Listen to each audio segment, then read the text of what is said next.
나르시시스트의 자존감은 그 토대가 부실해요. 그들은 그렇게 부실한 짝퉁 자존감으로 우리에게 다가오기 때문에 그들과의 관계 속에서 우린 불편하고 힘들 수밖에 없죠.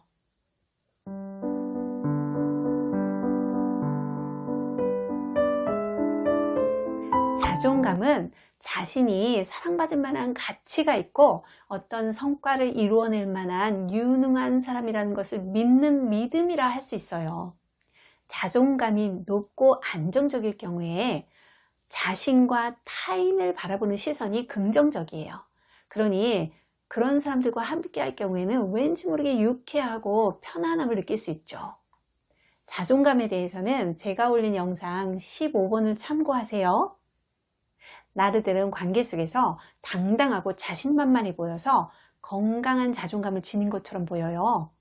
과연 그럴까요? 아니요, 실상은 다르죠. 이제부터 나르의 자존감의 실체에 대해서 살펴볼까요? 먼저 나르의 자존감은 조건적인 자존감이라 할 수 있어요. 자존감이 높은 사람들은 주변에 있는 요소에 좌우되지 않고 일관성 있게 자신을 좋게 생각해요. 물론 일을 망쳤다거나 상대방에게 내가 수용되지 못할 때 일시적으로 기분이 다운될 수는 있죠. 하지만 이런 순간의 감정 때문에 자신에 대한 근원적인 믿음이 흔들리지는 않아요. 또 자신을 좋게 느끼려고 주변 사람들의 인정이나 칭찬을 지나치게 추구하지 않죠. 이들은 그냥 기본적으로 자기 자신에 대해서 좋게 느껴요. 근데 나르는 자기 자신을 좋게 여기기 위해서 자신을 빛낼 수 있는 주변 환경이 필요해요. 자신의 가치를 느끼기 위해서 남을 누르고 남들로부터 추앙받는 게 반드시 꼭 필요하다는 얘기예요. 자기에 대한 신뢰가 부족해서 상대적으로 비교 우위에 있어야만 자기가 괜찮아 보이기 때문이죠. 그래서 경쟁에서 이겨야만 하고 남들보다 잘나 보여야 해요. 성공 그 자체보다 사람들이 자신의 성공이나 성취를 칭찬하고 우러러보는 게 더 중요해요. 누군가가 우와, 누구누구 작품에 비하면 네 작품은 너무너무 훌륭해, 이런 피드백에 그들은 우쭐거려요. 하지만 그런 피드백이 없을 때는 자신에 대한 신뢰 자체가 흔들거려요. 만약 자신을 찬양해 줄 주변인들이 없다면 성공 자체가 그들에겐 별 의미가 없어요. 내면 깊숙이 지속적으로 유지되는 자기 가치감이 낮기 때문이에요. 이렇게 나르는 조건에 따라서 자존감이 오락가락하기 때문에 상황과 그 장소에 따라서 태도도 확확 달라져요.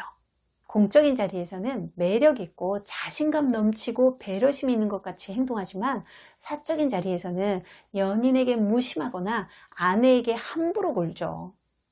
왜냐고요? 자신의 매력이나 배려, 자신감에 대해서 박수 쳐주고 환호해줄 관객들이 없으니까요.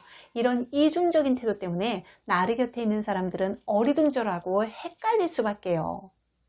두 번째로 나르의 자존감은 부분적인 자존감이라고 할 수 있어요. 건강한 자존감을 지닌 사람들은 자신에 대해서 효능감, 조절감, 그리고 안정감을 가지고 있기 때문에 전반적으로 자신에 대해서 좋은 평가를 내리죠. 혹 부족한 부분이 있을지라도 그걸 인정하고 수용할 수 있어요. 그러나 나르는 그렇지 않아요. 그들은 어떤 일을 해낼 수 있는 능력, 즉 자기 효능감은 높을 수 있지만 내적 공허함과 수치심으로 인해서 자기 자신이 사랑받을 만한 가치가 있다고 느끼기는 어려워요. 그러다 보니 자기 조절감이나 자기 안정감이 부족해요. 그래서 자신이 부족한 부분은 외면하고 자기가 자신 있는 어떤 특정 영역에만 포커스를 맞추면서 그 부분을 드러내려고 애를 쓰죠. 그 영역이 외모일 수 있어요. 외모에 집중하는 나르는 자신의 외모를 과대평가하고 외모가 남들 눈에 띄기를 원해요. 그래서 값비싼 옷에 집착하고 피부 관리나 헤어스타일에 과도하게 돈을 쓰기도 해요. 또 지적인 부분에 집착하기도 하죠. 그럴 경우 자신의 실상이 어떻든 간에 자기가 남들보다 더 똑똑하고 영리하다고 믿어요. 어떤 나르 교수는 강의를 할 때 자신의 지적 능력이 뛰어난 것을 드러내기 위해서 열을 올려요. 반면에 건강한 자존감을 가진 교수는 자기의 능력보다는 강연 주제가 얼마나 흥미로운지에 대해서 집중하죠. 또 나르 CEO의 경우 자신의 경영 능력을 과대평가하면서 의시되죠. CEO가 되기까지의 과정 중에 도움을 줬던 많은 사람들에 대한 인식도 없고 자기 외에 다른 간부나 직원들에 대한 존중도 없어요. 그저 자신의 성과에 대해서 더 많은 사람들이 칭송해 주기를 원하죠. 나르는 이렇게 자신과 자신의 능력 그리고 자신의 일이 특출나고 남들과는 확연히 다르다고 믿어요.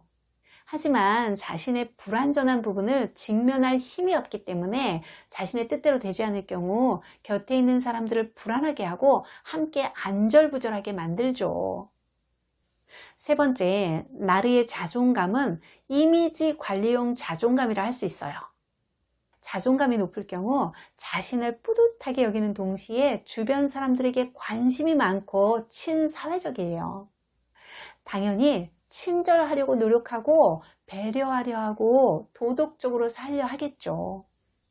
자신을 좋게 느끼려고 상대를 짓누르거나 이겨야만 할 필요 없이 그냥 그렇게 살아요. 그러나 나르는 자신이 특별하다고 믿고 자신의 이미지를 관리하는 것에만 아주 집중을 해요. 그들은 자신이 배려심 많고 친절하다고 생각하지 않아요. 그런 자신이 부족하다거나 부끄럽다고 여기지도 않고 그래서 개선의 필요를 느끼지도 않죠. 왜냐하면 그들은 관계 속에서 서로 상호작용을 할 때 기본에 대한 인식조차 없고 상대방을 어떻게 대해야 하는지에 대한 관심이 없어서 그래요.